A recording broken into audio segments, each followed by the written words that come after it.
Friends, welcome to Aditya delights. இன்றைக்கி பார்த்தீங்கன்னா tea cake எப்படி பண்ணுறதுன்னு பார்க்கலாம். இதுக்கு 3 முட்டையோட வெள்ளைக்கரு தனியாக மஞ்சக்கரு தனியாக பிரித்து எடுத்துக்கலாம்.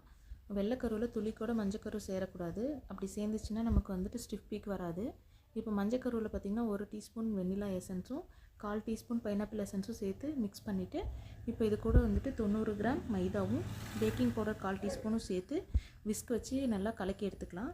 இப்போ இது கூட 30 ml ஆயிலும் 30 ml பாலும் சேர்த்து நல்லா மிக்ஸ் பண்ணி எடுத்துக்கலாம். இப்போ வந்துட்டு வெள்ளைக்கருவில் வந்துட்டு சுகர் 110 கிராம் ஆட் பண்ணி கொஞ்சம் கொஞ்சமாக ஸ்டிஃப் பீக் வர வரைக்கும் நல்லா பீட் பண்ணி எடுத்துகிட்டு இந்த வெள்ளைக்கருவை மஞ்சக்கருவில் கொஞ்சமாக எடுத்து சேர்த்துட்டு நல்லா மிக்ஸ் பண்ணிவிட்டு அந்த பேட்டரை எடுத்து நம்ம வந்துட்டு வெள்ளைக்கருவில் சேர்த்து கட் அண்ட் ஃபோல்டர் மெத்தடில் நல்லா மிக்ஸ் பண்ணி எடுத்துகிட்டு க்ரீஸ் பண்ணியிருக்க டின்னில் வந்துட்டு நம்ம போர் பண்ணிவிட்டு அதை 180 டிகிரி செல்சியஸ் வந்துட்டு 10 மினிட்ஸ் ப்ரீ ஹீட் பண்ண ஓடிஜியில் 30 மினிட்ஸ் வந்துட்டு நம்ம பேக் பண்ணி எடுத்தோம்னா இந்த மாதிரி ப்ளஃபியான டீ கேக் ரெடி ஆயிரும்.